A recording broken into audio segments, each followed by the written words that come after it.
LLP Annual Return. Mandatory filing of ITR, Form 11 and Form 8. Annual return of an LLP is mandatory compliance requirement and is applicable to all the LLP which was incorporated during the previous financial year. However, newly incorporated LLP have been exempted from filing the ROC returns.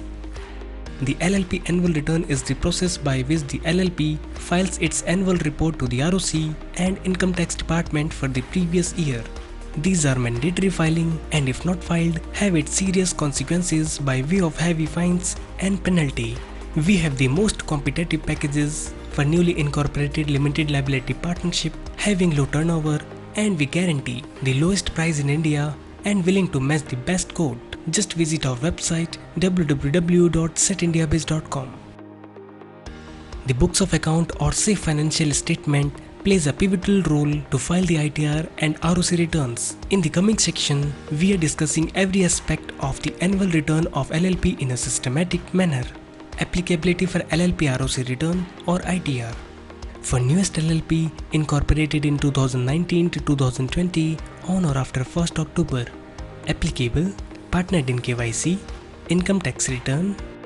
For new LLP incorporated in 2019 to 2020 on or before 30th September, applicable partner DIN KYC, income tax return, Form 11, Form 8. For old LLP incorporated before financial year 2019 to 2020, applicable partner DIN KYC, income tax return, Form 11 and Form 8. Due date of LLP annual filing.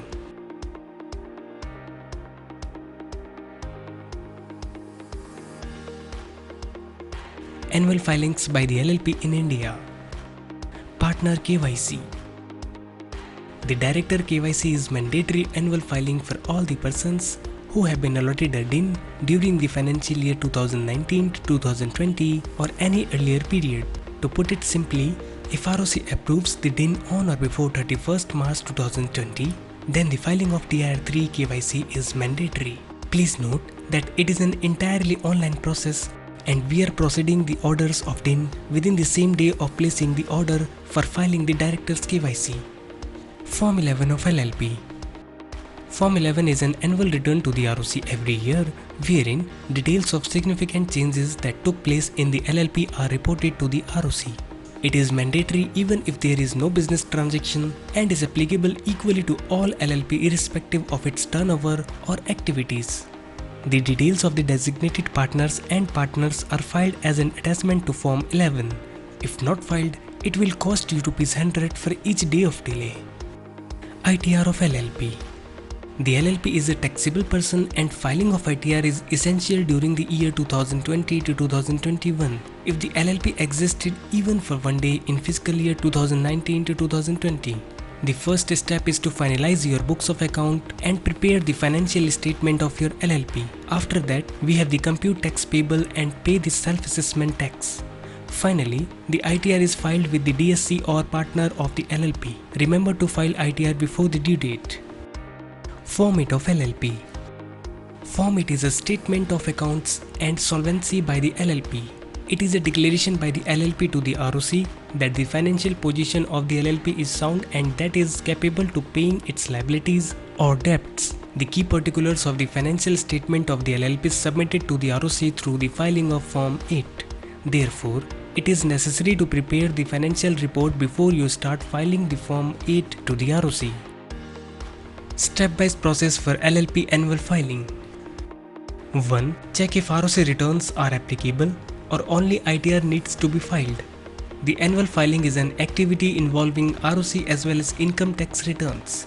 Whether or not your LLP has to file Form 11 or Form 8 depends on its date of incorporation. For the newly incorporated LLP that is on or after 1st October 2019, the ROC returns are optional for financial year 2019 to 2020. ITR and DIN KYC is mandatory in all cases. 2. Check validity of digital signature of all the designated partners of LLP. The ROC annual returns of the LLP and its income tax returns are filed electronically after its authentication by the digital signature of the designated partners of the LLP. Check the validity of the digital signature and if expired, please take step to renew the same. 3. Obtain complete bank statement and identify transactions. For accounting purposes, we need a complete bank statement of your LLP for the relevant financial year. The bank statement must start from the first day of the fiscal year, that is 1st April, and ends on the 31st March. We suggest you mention the details of your party and the nature transaction against each entry of the bank statement.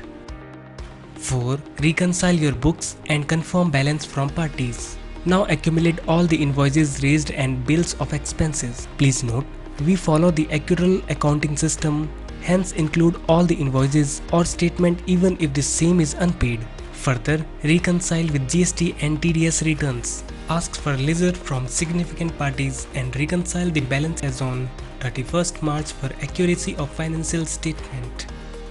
5. Contact us, we will do rest. Well done. Now is the time for your consultants to prepare the statement of accounts and solvency for your LLP. We will send you the final reports of your LLP for your confirmation, and post that will further assist you in filing ROC and income tax returns of the LLP.